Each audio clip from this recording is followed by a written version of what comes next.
Bonjour, moi c'est Sybille Thuillard et je vous traduis l'enseignement de Gunn-Marie Alsteg sur Habakkuk. Et tout d'abord, on va regarder un peu l'arrière-plan. Habakkuk, d'une certaine manière, est différent des autres prophètes.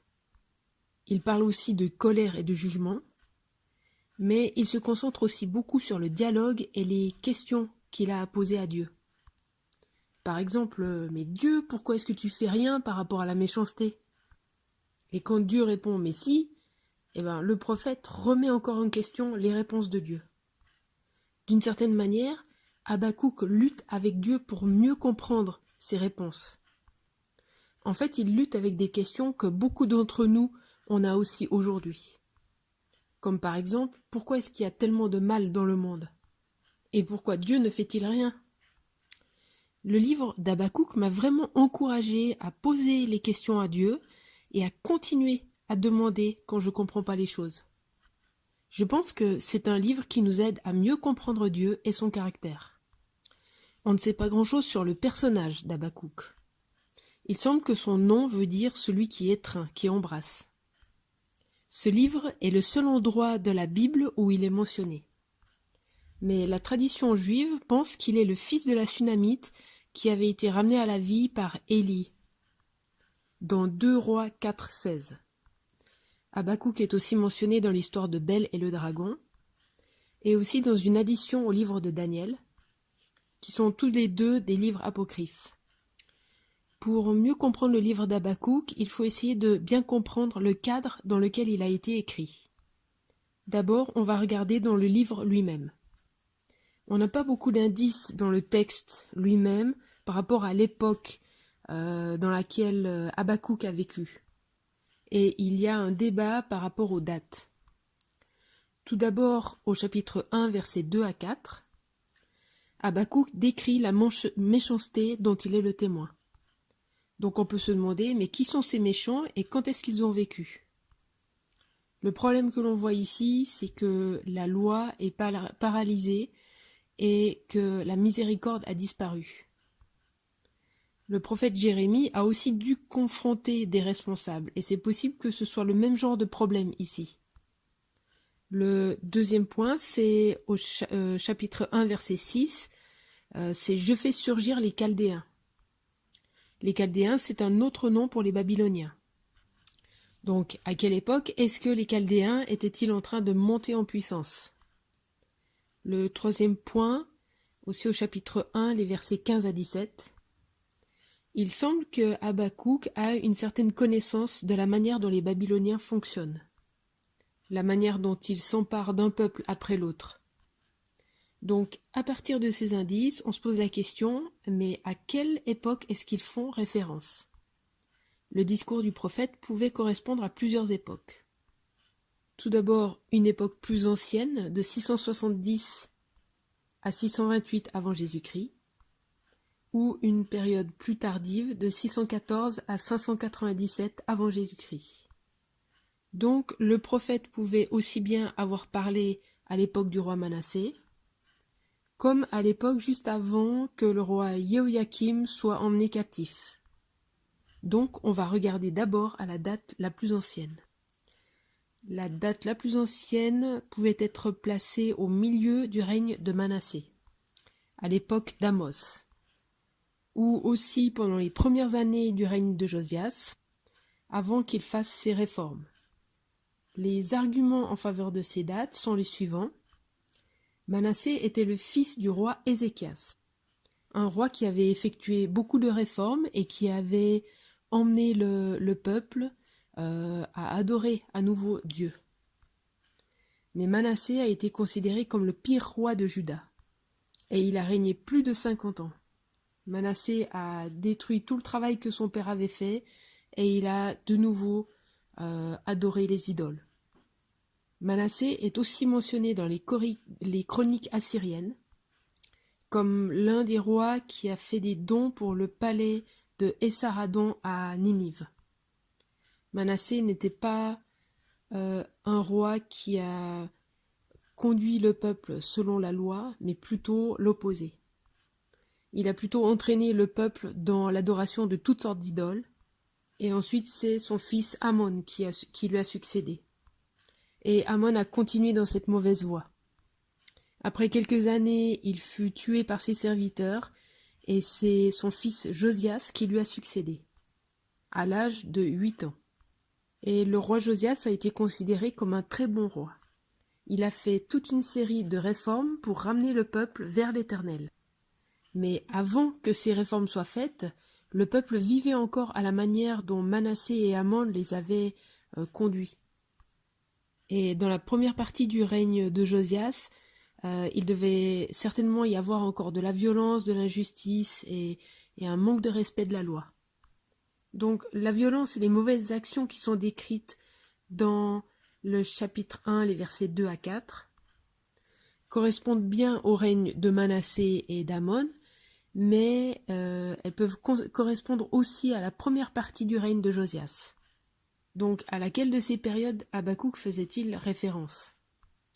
Ensuite, on a le point du chapitre 1, verset 6, qui parle de la montée des Babyloniens. Donc ce verset prédit la venue des Babyloniens, puisqu'ils n'ont commencé leur conquête qu'en 626 avant Jésus-Christ. Donc cet argument est plus en faveur d'une date ancienne. Et maintenant, on va regarder des arguments qui parleraient plus contre une date ancienne. Dans les versets 6 à 11 du chapitre 1, on voit Habakkuk qui décrit les détails des méthodes de campagne de Babylone. Mais Babylone n'a pas encore commencé sa conquête avant 626 avant Jésus-Christ. Et les Babyloniens ne sont pas devenus vraiment forts avant 614 avant Jésus-Christ. Et aussi au chapitre 1, verset 14, on peut voir « Tu traites les humains comme des poissons de mer, comme des bestioles qui n'ont pas de maître. » Et ce verset donne l'impression que c'est déjà une période de chaos. Et ça n'est arrivé que plus tard. Donc ce passage semble éliminer la possibilité d'une date antérieure ou ancienne. Mais il se pourrait aussi que Habakkuk ait prédit des choses qui n'étaient pas encore arrivées. Ensuite, on a la possibilité de la date tardive. Donc entre 609 et 597 avant Jésus-Christ. Donc à la fin du règne de Josias ou au début du règne de Jéhoïakim. Donc on va déjà regarder par rapport à Josias. La première chose à laquelle je pense quand je pense à Josias, c'est ses réformes. Dans les rois, on peut lire comment il a détruit les hauts lieux et comment ils ont nettoyé le temple et retrouvé le livre de la loi. Cela les avait conduits à la repentance et les avait amenés à retourner vers l'Éternel. Donc on a l'impression que les choses allaient assez bien pendant l'époque de Josias. Donc comment Habakkuk pouvait décrire cette époque? Jérémie a eu son ministère à la même époque et il parle aussi de Juda. Et au chapitre 3 de Jérémie, il parle des sœurs infidèles, qui sont Israël et Juda. Et Juda pratiquait le même genre de péché que Israël avait commis. Jérémie parle de Juda aussi dans d'autres passages, par exemple au chapitre 5, versets 1 à 5. Il dit qu'il jure faussement. Et au chapitre 25, verset 3, Jérémie dit que Dieu a parlé, mais que Juda n'a pas voulu écouter. Juda a été averti, mais ils n'ont pas voulu écouter. Ensuite, on a le roi Jéhoïakim, et il est aussi décrit comme un mauvais roi dans le livre des rois. Et un passage de Jérémie 26 montre bien la méchanceté de Jéhoïakim. Parce qu'on voit qu'il a tué un prophète, le prophète Uriaou, et il voulait même tuer Jérémie. Mais il n'y est pas arrivé. C'était une période sans miséricorde, de dirigeants corrompus et de mépris de la loi. Exactement comme Habakkuk le décrit aussi. La description de Babylone et la manière dont ils avançaient et ils avançaient dans leur conquête et ils s'emparaient des pays correspond bien à la période après que Babylone ait remporté de grandes victoires sur la Syrie, en 612 et 609 avant Jésus-Christ. Et les gens de Juda sont décrits comme des bestioles qui n'ont pas de maître, au chapitre 1, verset 14 d'Habakkuk. Et ça correspond assez bien à cette période de vide politique laissée par l'Assyrie, qui a conduit à une lutte continuelle contre l'Égypte et Babylone. On a aussi le verset 5 du chapitre 1 qui exprime à quel point Habakkuk allait être surpris et qu'il aurait tellement de mal à croire ce qui allait arriver. Ça signifie peut-être que Habakkuk ne pouvait pas imaginer, pas croire que Dieu utiliserait un peuple comme Babylone pour juger son propre peuple. Il avait déjà entendu parler des Babyloniens et de leur cruauté. Personnellement, je pense que la date tardive est plus convaincante que la date ancienne. Et en fait, j'ai utilisé cette date tardive comme arrière-plan pour mon enseignement sur Habakkuk. Donc ça veut dire que je pense que le livre a été écrit quelque part entre le moment où les Babyloniens ont commencé leur conquête et à vaincre les Assyriens, et avant 605 avant Jésus-Christ, la date où ils sont arrivés à Jérusalem, où ils ont conquis Jérusalem. C'est avant cette date parce qu'il semble que le jugement de Juda est quelque chose qui doit encore arriver dans l'avenir. Donc moi je placerai Habakkuk entre 614 et 606 avant Jésus-Christ.